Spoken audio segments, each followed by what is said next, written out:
Hi friends, it's your pal Scott Garibay, and today we're going to continue recapping the Explorer's Guide to Wildemount campaign with Huckshire and Sharrock. And Huckshire is my orc gardener fighter. And at this point, I have reached 3rd level fighter, 1st level gardener. And I've reached Rosanna with Huckshire, and he has met and he has rejoined Sildy Miram. So Sildy Miram is a beautiful young member of Den Miram, which is one of the 12 ruling dens in Rosanna, which is the capital of Xhorhas, where Bright Queen Leylas rules, right?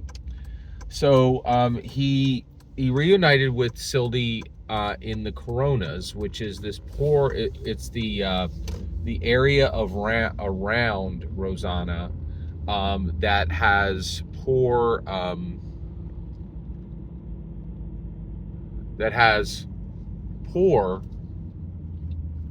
farmers and factory workers, and Sildy was there giving the leftovers from breakfast and lunch from Den Miram. So she is very generous and likes to, spread the wealth of her family among the poorer sections of the city.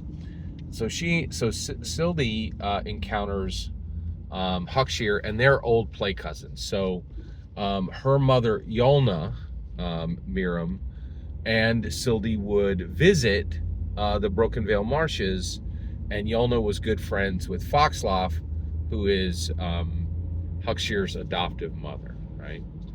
So Sildy begins to talk with Huckshire, and she asks him how he's been, and he's like, well, we just traveled from the Broken Vale Marshes. It was a very dangerous journey, and we had a very difficult time, right? And she's like, oh, tell me your adventures.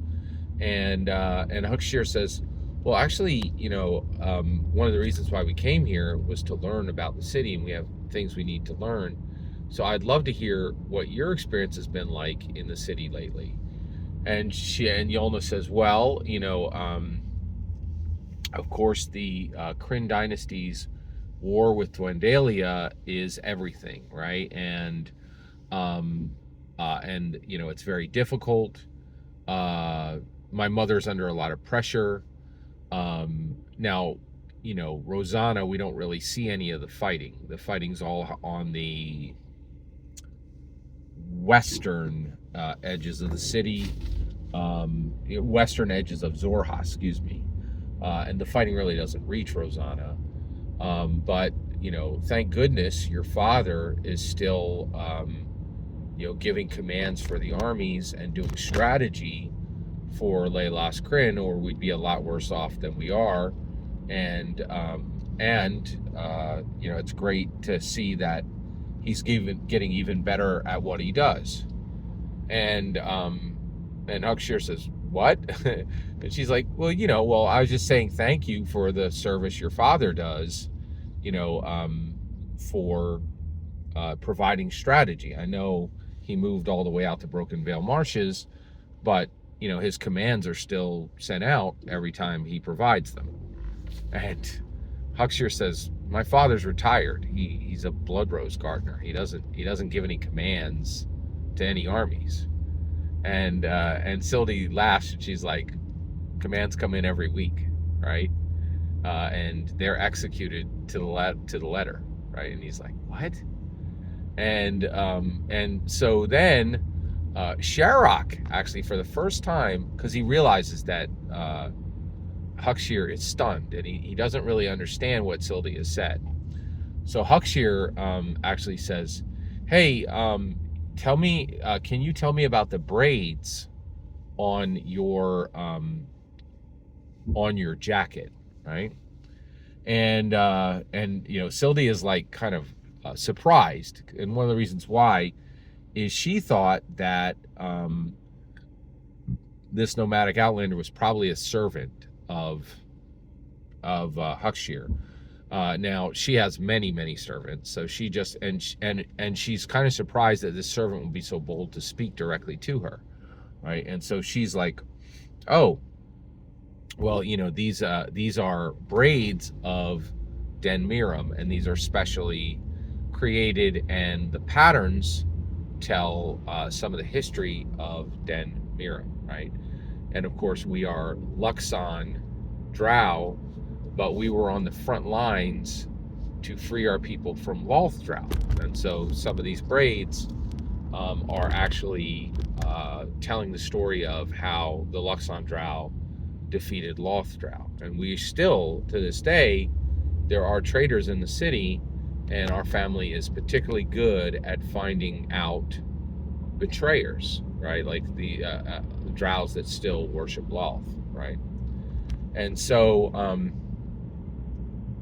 Sharrock is like, oh, that's excellent, and so Sildie says, so, tell me about yourself, right? And so Sharrock is like, well, I'm a nomadic outlander, and I roam the wastes of Xhorhas.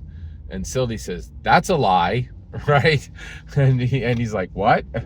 And she's like, oh, I'm sorry, I didn't mean to embarrass you.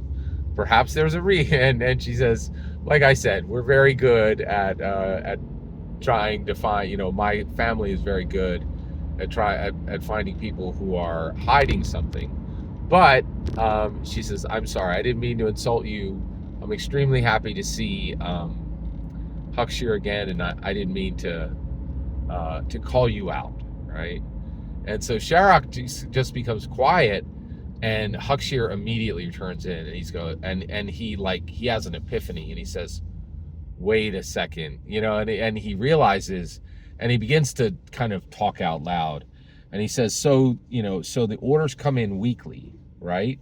And she's like, yeah, of course. And and she said, and he said, so how do the orders come in? She says, they're received by she says they're magically transmitted, right? And so then Sharrock realizes, he's like, oh my gosh, and he puts it all together in his head. And so Taulayne has not wanted to lead battles since they left. He wanted to, his whole idea was to create these blood rose gardens, right?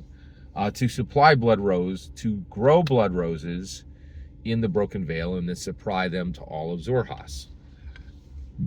Excuse me. And then, but what he realizes is,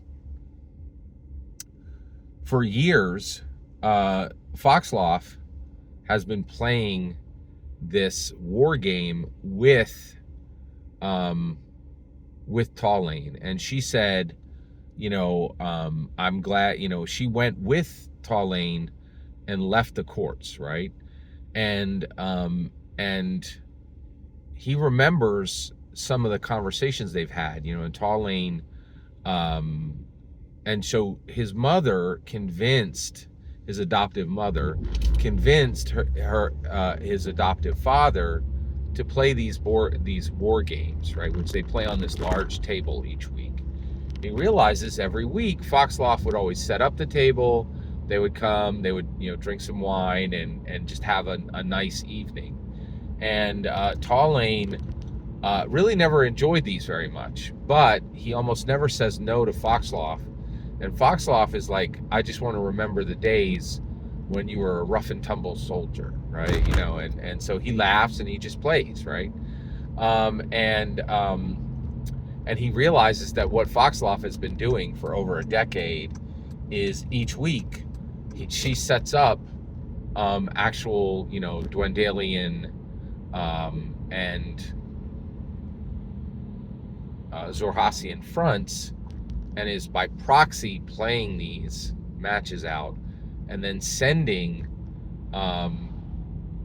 military strategy back. So they never lost Taulayne. And he also realizes that sometimes Taulayne would get a little upset when she wanted to play 2 or 3 nights a week, right? And so he realizes, his adoptive mother has been getting military strategy from his adoptive father for over a decade, and now realizes that she must have some type of magical ability to communicate it back, and she's communicating it back to Den Miram, who is giving that information by the hour or by the day directly to Bright Queen Leilas, right? And so he is absolutely stunned by this information, but he actually explains this to Sildy, right? And Sildy says, oh yeah, a lot of that does make sense and fits with what I know as well. I'm very sorry. I didn't realize that's what was happening, and I'm sure this is quite shocking for you, right? And he's like, yeah, this is quite shocking for me, right? So he's been in the city less than 3 hours, and he realizes, you know, that his mother is essentially a spy, right? Not spying on her father, but getting military strategy from him without his knowledge, and then essentially having him still do the job he did, just at a remove, right? And so Huckshear is really shocked by this, and he spends the rest of the time in silence. And Sherrock picks up the slack, and he begins talking with Sildy, and he specifically begins asking her questions about why she likes to help in the Coronas. And I'm going to cut it off there. Thank you so much for letting me share this recap with you. Every single word you just heard in this video is my humble opinion. Nothing more and nothing less. The important part is when I get to hear your humble opinion, when you get in the comments and send your traffic. Please consider liking and subscribing, and have a fetch millennium.